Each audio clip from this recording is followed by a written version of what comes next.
So guys, welcome back. I am Professor Anand Deshpande sir. Today we will learning about one of the very important topic, that is breathing and exchange of the gases.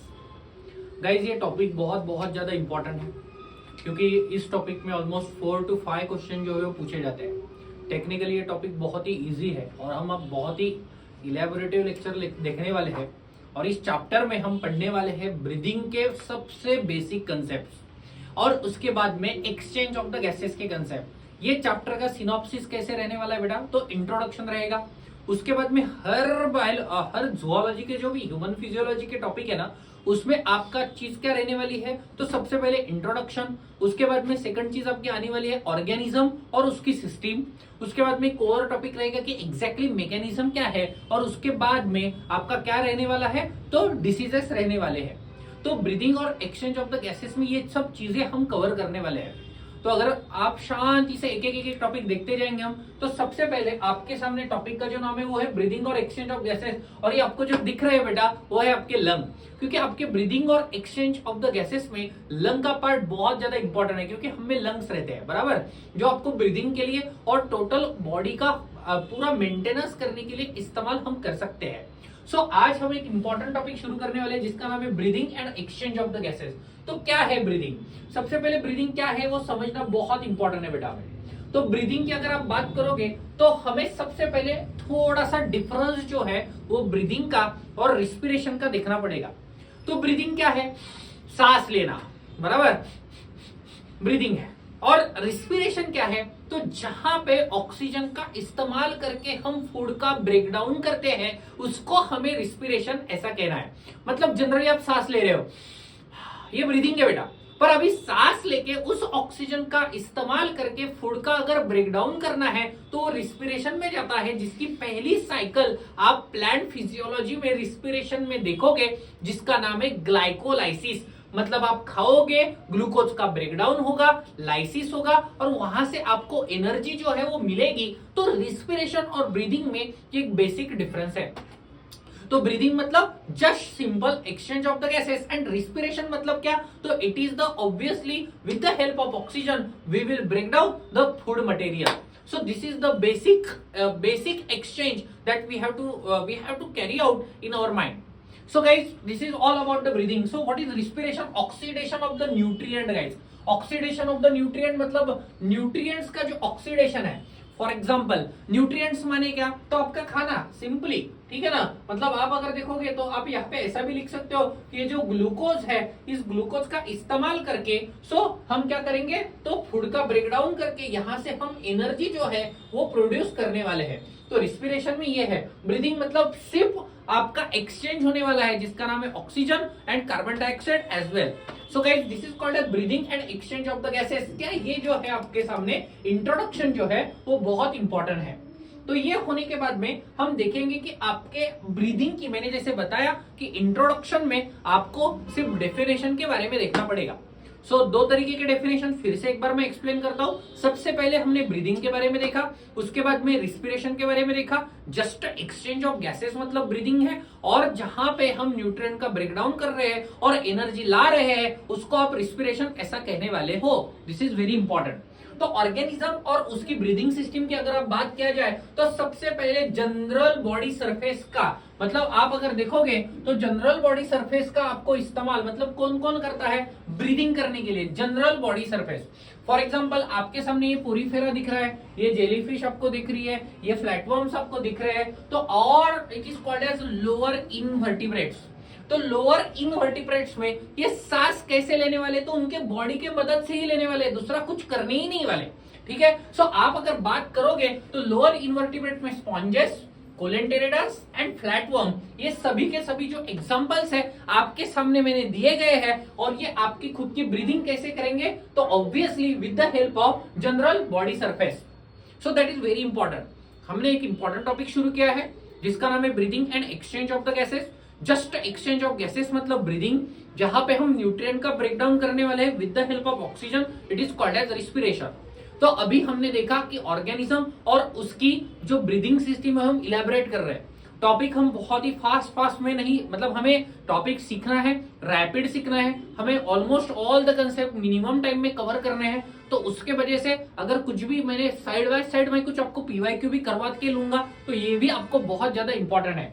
तो जब आपने इसके बारे में बात करने के बाद में एक दूसरा एनिमल आपके तरफ आता है, तो आपको ये पता है दूसरा तीसरा ये एनिमल जो है सीधा सीधा क्या है बेटा, तो फ्लैटवर्म है।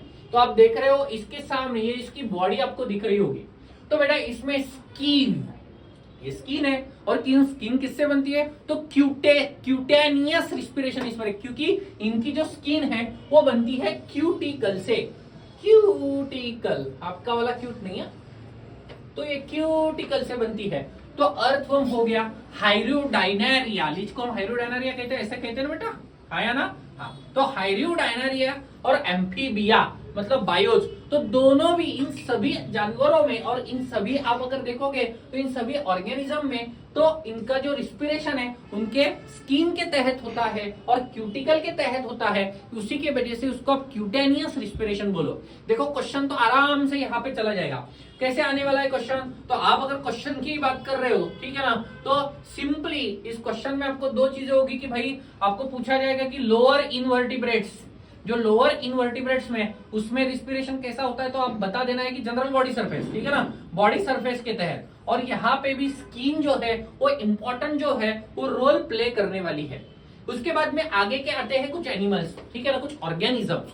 तो आगे के जो ऑर्गेनिज्म है उसमें रहता है, आप देखो इंसेक्ट्स जो आर्थ्रोपोडा में जाएगा, सेंटीपीड जाएगा, उसके बाद में मिलीपीड जाएगा, स्पाइडर जाएगा। All these are belong to the, हम सीधा सीधा कह सकते हैं all these are belong to the arthropodas category. So guys ये आर्थ्रोपोडा में जो ब्रीदिंग होने वाला है वो आप अगर बात करोगे तो ट्रैकिया रहने वाले। तो आपको, आप सबसे पहले मुझे क्वेश्चन पूछोगे कि सर ट्रैकिया क्या है, तो आप यहाँ पे देखोगे कि छोटे छोटे ये जो ट्यूब्स दिख रहे हैं उसको ट्रैकिया कहते हैं। और ये जो सैक लाइक स्ट्रक्चर दिख रहा है, देखा जाए तो ये लंग जैसा ही है, तो ये जो स्ट्रक्चर है इसको आप ट्रैकियल ट्यूब्स के तहत होने वाला रिस्पिरेशन ऐसा कह सकते हो।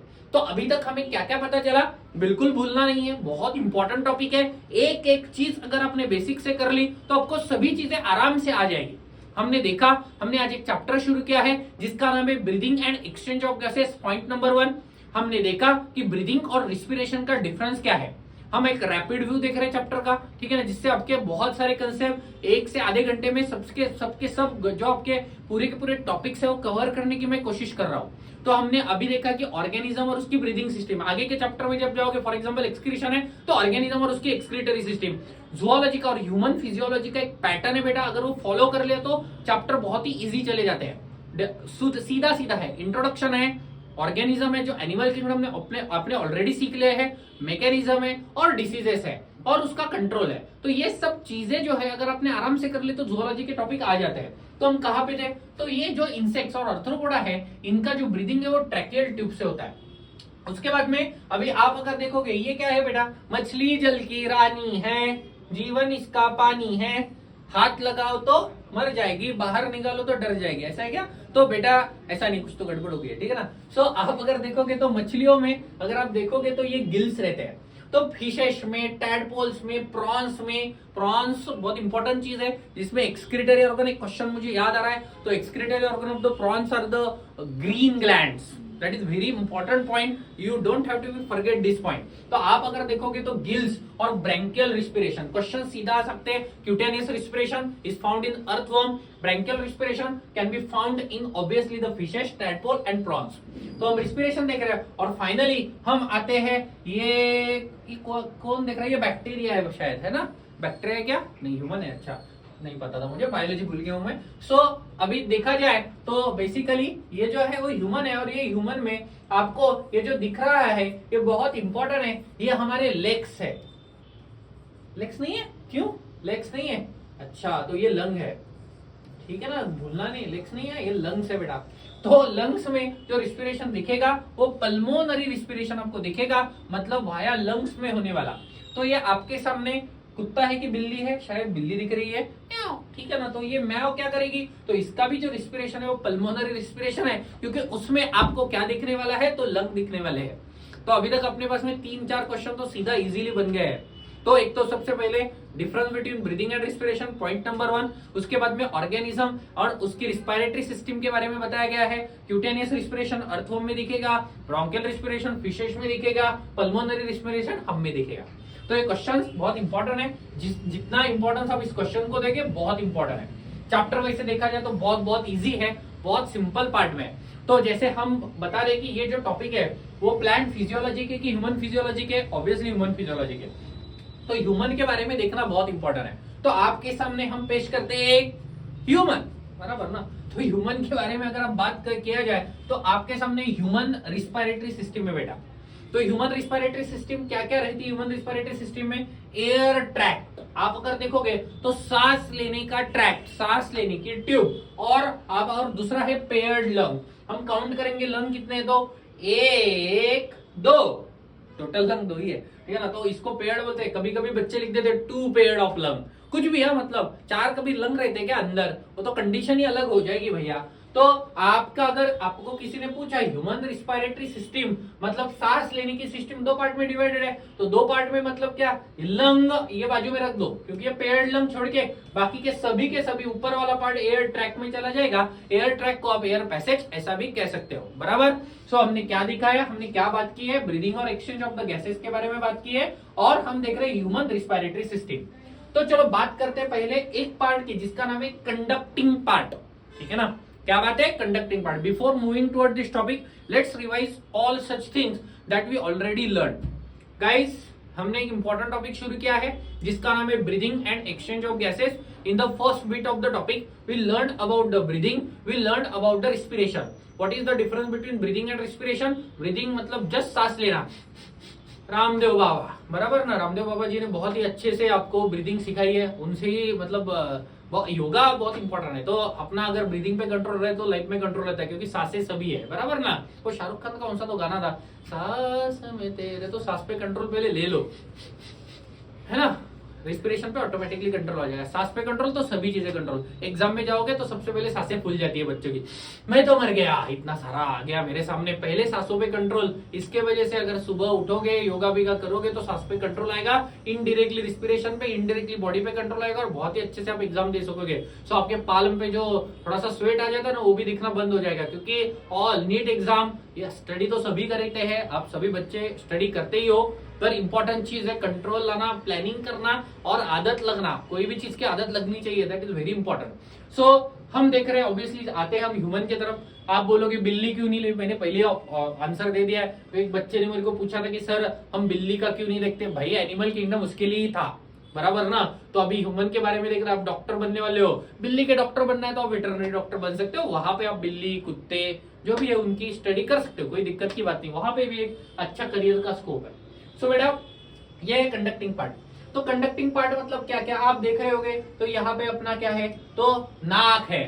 तो नाक के पीछे इधर अगर आप देखो, एक बार ट्राई करके देखो घर पे, मैं यहाँ पे कैमरा पे ट्राई नहीं करूंगा, आप घर पे देख सकते हो, ठीक है ना। तो आप नाक में हाथ डालो, आपको कैविटी मिलेगी, बराबर ना, और बहुत ही अच्छी है, म्यूकस रहता है उसमें, और ये क्या करता है, हवा जो लेता है ऐसे अंदर लेगा, हाँ बहुत बहुत अच्छा लग रहा है, और ये हवा सीधा अंदर जाएगी नॉस्ट्रिल से और सीधा पहुंच जाएगी एल्वियोलाई तक, ठीक है ना। और ये जो पार्ट है वो कंडक्टिंग पार्ट है, जहां से हवा कैरी होती है। कौन से देखो, तो नॉस्ट्रिल्स है, ठीक है ना, फ्रेनिक्स है, ये है ट्रैकिया, ट्रैकिया के बाद में फाइनली एल्वियोलाई तक आ जाता है। तो आप अगर बताओगे कि सर ये कंडक्टिंग पार्ट किसके लिए है, तो हमने एयर लेने के बाद, एयर तो ड्राई होती है, एयर लेने के बाद सीधा सीधा कहां पे चले जाएंगे, वो अंदर अगर चली जाएगी तो हवा तो ड्राई रहेगी ना, आपके लंग सूख जाएंगे और अल्टीमेटली आपकी डेथ हो जाएगी। तो ये नहीं होना चाहिए, उसके वजह से क्या है, एयर अंदर आ रही है। तो एयर कैसे अंदर आ रही है, तो जब भी सांस ले रहे हैं हम, जब भी सांस ले रहे हैं तो इस एयर को ह्यूमिडिफाई करने का काम कौन कर रहा है, तो कंडक्टिंग पार्ट कर रहा है, और फाइनली ये आपके लंग में चला जा रहा है। तो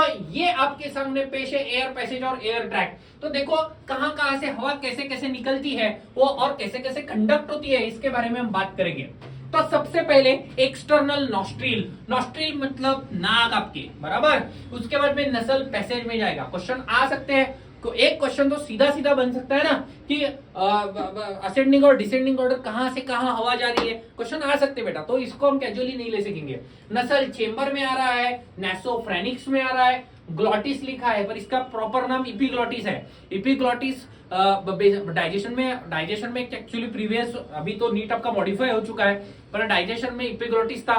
दैट इज बेसिकली क्या करता है, तो जो हवा है वो आपके एल्वियोला में भेजता है और फूड जो है इसोफेगस में भेज देता है। तो epiglottis is one of the very important part. फिर ट्रैकिया में जाएगा, प्राइमरी ब्रोंकाई में जाएगा, सेकेंडरी ब्रोंकाई में जाएगा, उसके बाद में फॉर्नरी ब्रैंक्यूल में जाएगा, टर्मिनल ब्रैंक्यूल में जाएगा, रिस्पिरेटरी ब्रैंक्यूल में जाएगा और एल्वियोलार ट्रैक में जाएगा। इन शॉर्ट यहां से लेके यहां तक पहुंचने का पूरा जो ट्रैक है वो कंडक्टिंग पार्ट है। तो आपके सामने पेश है सबसे इंपॉर्टेंट, ये आपको जो दिख रहा है वो है लंग बेटा, ठीक है ना, देख लो। तो आप अगर यहाँ पे ऑब्जर्व करोगे तो ऐसे जो हाफ रिंग लाइक स्ट्रक्चर दिख रहा है ना, उसको हम बोलते हैं ट्रैकिया, ठीक है ना। हवा आ जाएगी और ये ट्रैकिया तक आ जाएगी। फिर ट्रैकिया से हवा, ये जो दिख रहा है इसको हम बोलते हैं प्राइमरी ब्रोंकस, ठीक है बेटा, हम बोलेंगे प्राइमरी ब्रोंकस। फिर हवा आने के बाद ये आपको ट्री जैसा स्ट्रक्चर दिखेगा और इसको हम ब्रोंकियल ट्री बोलेंगे और टर्मिनल पार्ट पे टर्मिनल ब्रोंक्यूल्स है। तो primary bronchiole, secondary bronchiole, tertiary bronchiole, bronchioles और फाइनली टर्मिनल ब्रोंक्यूल आने के बाद में आपको यहाँ पे ग्रेप जैसा एंड में स्ट्रक्चर दिखेगा। इसका जो नाम है इसको हम कहते हैं एल्वियोलाई और यही अपना सुपरमैन है, ठीक है ना, बराबर ना, यही अपना योद्धा है, यही अपना स्पाइडरमैन है, सब कुछ है। क्योंकि भाई ये क्या करता है, हवा जो है एल्वियोला में जो भी हवा है वो सब की सब हवा, देखो बहुत इंपॉर्टेंट बात कर रहा हूं, ये जो सबकी सब हवा है वो पास करने वाला है आपके ब्लड को। हवा मतलब हवा में ऑक्सीजन रहेगा और ये एल्वियोलाई जो है, ये जो हवा है वो फाइनली आपके रेड ब्लड सेल्स तक चली जाएगी और आप सांस ले सकोगे। मतलब क्या है, फिर से एक बार बोल रहा हूं, हमने देखा ह्यूमन रिस्पिरेटरी सिस्टम जिसमें कंडक्टिंग पार्ट और पेयर्ड लंग है और ये हवा जो है ह्यूमिडिफाई होके यहाँ पे आ रही है और फाइनली लंग में ये जो हवा है यहाँ पे फैल रही है और लंग में से एल्वियोलाई से फाइनली वो ब्लड को जो है वो एक्सचेंज हो रही है। So that is very very much important.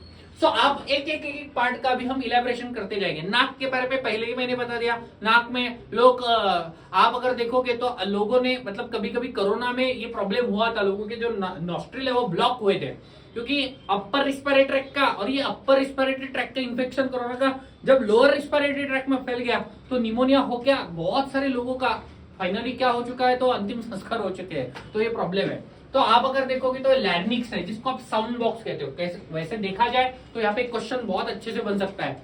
मुझे बहुत सारे बच्चों यहाँ पे लिखा है लैरिंक्स की यार साउंड बॉक्स है, पर रियल क्वेश्चन क्या है, the sound box is Adam's apple, ठीक है ना। तो ये क्वेश्चन यहाँ पे आ सकता है। बहुत सारे बच्चों को प्रॉब्लम हो जाता है कि सर लैरिंक्स है तो हम यहाँ पे एडम्स एप्पल, ये जो है ये हम इसको कहेंगे एडम्स एप्पल। ये जो एडम्स एप्पल है वही आपका क्या है बेटा, तो वो आपका रियल वोकल और साउंड है। मतलब अगर मैं साउंड निकाल रहा हूँ एडम्स एप्पल, ठीक है ना, तो ये बहुत इंपॉर्टेंट है, लैरिंक्स है। और ऑब्वियसली इसके बाद में आएगा ग्लॉटिस। तो इसको आपको ग्लॉटिस मैंने ऑलरेडी बोल दिया, ग्लॉटिस के बारे में ऑलरेडी मैंने बोल दिया है। तो ये तो एक कार्टिलेजिनियस फ्लैप है और फाइनली आपका ट्रैकिया आ जाता है जो कार्टिलेजिनियस हाफ रिंग है। यहाँ पे एक स्ट्रक्चर आपको दिख रहा होगा, थायरॉयड रिंग दिख रही होगी, थायरॉयड कार्टिलेज दिख रहा होगा, क्रिकोथायरॉयड रिंग दिख रही होगी, क्रिकोइड कार्टिलेज दिख रहा होगा और ये ट्रैकिया है। सबके नाम जो है वो आप लर्न कर सकते हो, कोई दिक्कत की बात ही नहीं है। सो यहाँ तक होपफुली मुझे लगता है कि आपको सब समझ में आ गया होगा। एक एक पार्ट आगे जा रहे हैं। तो ये आपके वो लोकल कॉर्ड इन एक्शन है, ठीक है ना। आप मेरे भी लिप्स है वो देख सकते हो। देखो मैं फिर से आवाज निकाल रहा हूँ, कहाँ से आवाज आ रहा है, एडम्स एप्पल से आ रहा है, मतलब लैरिंक्स से आ रहा है। अभी आवाज आपको बच्चे जो है आवाज पहचानते हैं, बराबर ना। उसके बाद में बहुत सारे, अभी एक शिजुका का आवाज है, ठीक है ना, नहीं नोबिता का आवाज है, डोरीमोन डोरीमोन मुझे गैजेट दो ना डोरीमोन। ओ मिमिक्री आर्टिस्ट बहुत इधर से आवाज निकालते हैं, ठीक है ना, मुझे गैजेट नहीं दोगे डोरीमोन तो मैं बहुत रोऊंगा डोरीमोन। ओ शिजुका ओ मुझे बहुत मारती है डोरीमोन। आवाज कहाँ से था, आवाज है, आवाज का बहुत इंपॉर्टेंट है, बराबर ना। आप अगर आवाज के बारे में बात करोगे तो वो सभी का सभी ऑब्वियसली लिरिक्स का है। सो ये तो है, मुझे डोरेमोन पसंद है, उसके वजह से मेरी बच्ची है जो डोरेमोन देखती है कभी कभी, तो मैं भी देख लेता हूँ। आजकल क्या है, कार्टून में मजा आता है जितने फिल्मों में मजा नहीं आता है। बहुत अच्छे अच्छे कार्टून है, शिनचान छोड़ के मुझे बहुत सारे कार्टून पसंद है, थोड़ा शिनचान अजीब लगता है। तो एनीवेज गए, तो लंग आपके कहाँ पे है, तो ये है, यहाँ पे तो इतने सारे लंग दिए गए हैं, ऐसा नहीं है। हाँ आप अगर देखोगे तो इसके पार्ट है 1 2 3 1 2, बराबर ना। तो आप अगर देखोगे तो आपका राइट लंग 3 लोब्स में डिवाइड है, 1 2 3, ठीक है ना। और लेफ्ट लंग की अगर आप बात करोगे तो दो लोब्स में डिवाइडेड है, और लोब की अगर बात करोगे तो हम लंग का स्ट्रक्चर देखते हैं। तो outer most layer of the lung is called pleura, और ये इसको कवर्डिंग रिब्स से है बेटा, ठीक है ना, आपको इजी दिख रहा होगा। और इनके बीच में एक फ्लूइड है जिसको आप प्लूरल फ्लूइड ऐसा भी कह सकते हो, जो प्रोटेक्ट करता है, मतलब आपके जो फ्लूइड मतलब फॉर एग्जांपल फ्रिक्शन अवॉइड करने वाला है। और ये लंग का क्या करेंगे तो मॉइस्ट एनवायरनमेंट जो है वो मेंटेन करने वाले हैं। तो यहाँ पे आपको दिख रहा होगा लंग का स्ट्रक्चर, और लंग को आप अगर देखोगे तो एल्वियोलाई का एक बहुत ही इंपॉर्टेंट और ग्रेप जैसा स्ट्रक्चर आपको दिख रहा होगा। लंग किससे बनते हैं, किसी ने आपको अगर पूछा कि लंग किससे बनते हैं तो वो बनते किससे है, ब्रोंकियोल से। देखो ये दिख रहा है ना आपको, ये है लंग आपके, उसको जूम किया गया है, ये बनते हैं ब्रोंकियोल से, और ऑब्वियसली एल्वियोलाई से, टोटल मिलके लंग बनते हैं, बराबर। सो एल्वियोलाई और उसका पार्ट जो है एल्वियोलाई को आप एक्सचेंज पार्ट ऐसा भी कह सकते हो, रिस्पिरेटरी पार्ट ऐसा भी कह सकते हो।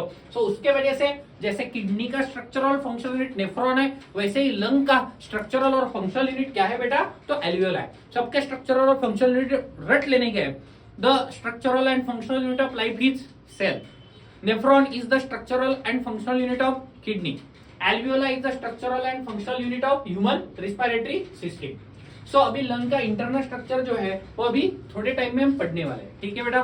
तो अगले पार्ट में बाकी की सब चीजें हम पढ़ते हैं। So hope you really enjoy the lecture. हमने बहुत कम समय में ज्यादा से ज्यादा कवर करने की कोशिश की है। Thank you guys.